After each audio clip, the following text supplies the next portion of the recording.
5 seconds.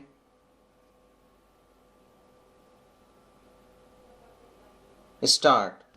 I am dealing with the question of the powers of the government to stop such films.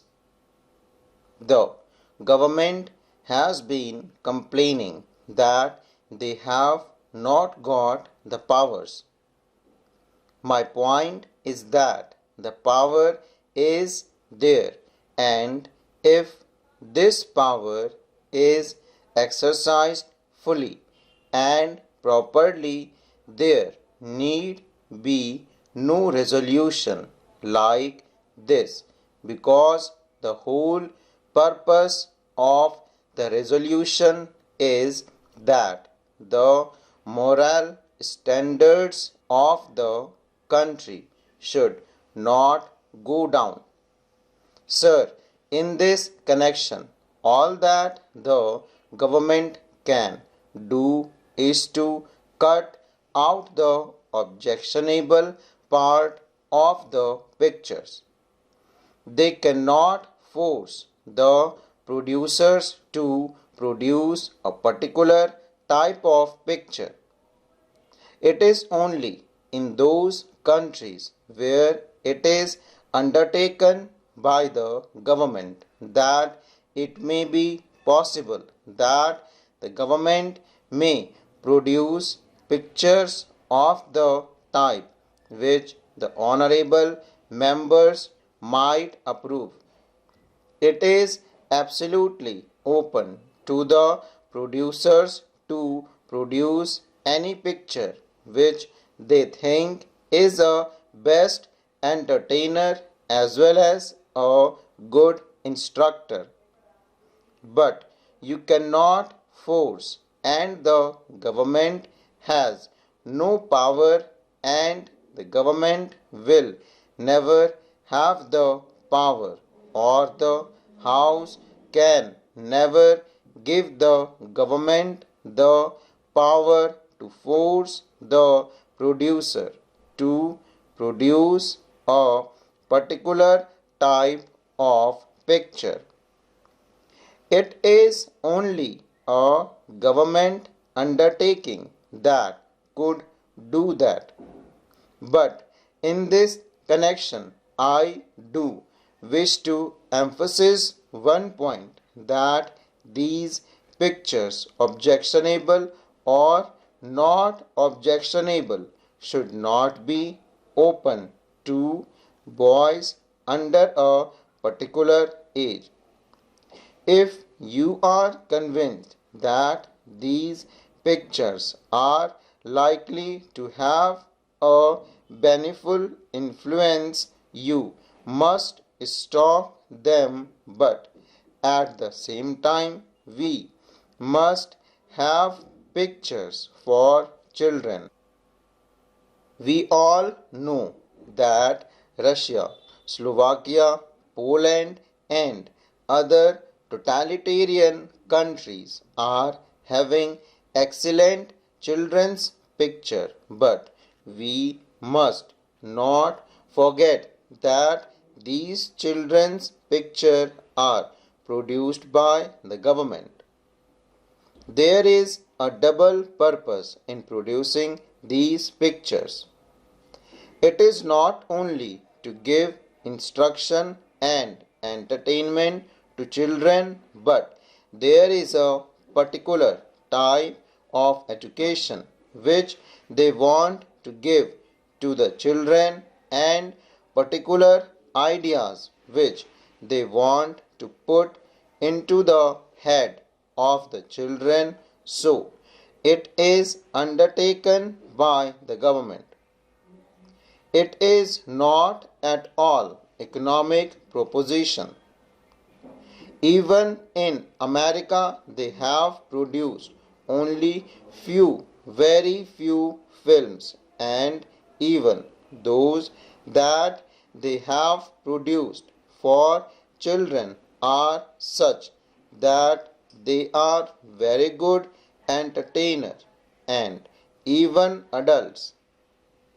The only other country is the United Kingdom, which has made an attempt in this direction through private enterprise, but there are philanthropists who have devoted themselves exclusively for this purpose, who, without desiring any profit for themselves, have been prepared to undergo any loss, and it is only through those people in UK that they could produce really marvelous pictures for children.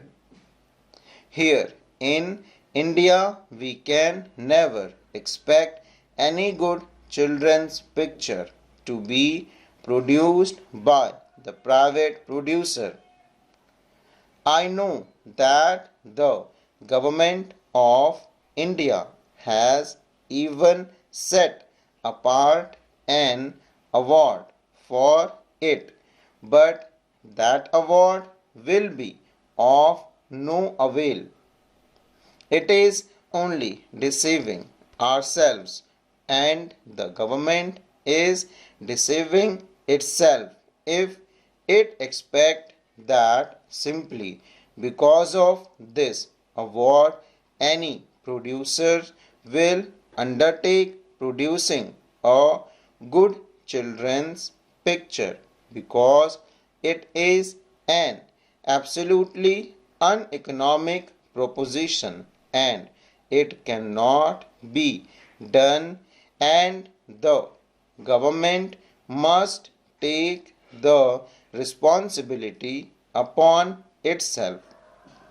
The information department in its film division should produce good children's picture, and those pictures should not only be preaching morals, and they should be good entertainer, and only if we could do that we can give something to the children which would be more attractive and where they will be more interested, and along with the entertainments and interest they could get instructions even without being told that these are meant for education. Then and then alone we can have some good result, and we can save our children, and we can really impart good instruction to our children through such films. Otherwise, when you go to the picture, you are not going there simply for instruction and learning moral. The main purpose of seeking a picture is to have entertain, and certain it should not be obscene or objectionable, and to stop the government has already been given enough power, and I say that the government is exercising that power. The complaint is of a different nature, and that is that our cinemas lack purpose. If you see picture, you will find that out of them 95% are just the same story of a boy and a girl, and nothing beyond that. There is no real purpose or real drama except in certain films which are produced mostly in Bengal, and there we find that authors of eminence are there, and their works are being put on the screen. There are people for whom we have very great respect even in the film line and who are very seriously thinking about this matter and who are quite alive to their responsibility. Such films should be given encouragement by the government, not through the censor board but the government full stop.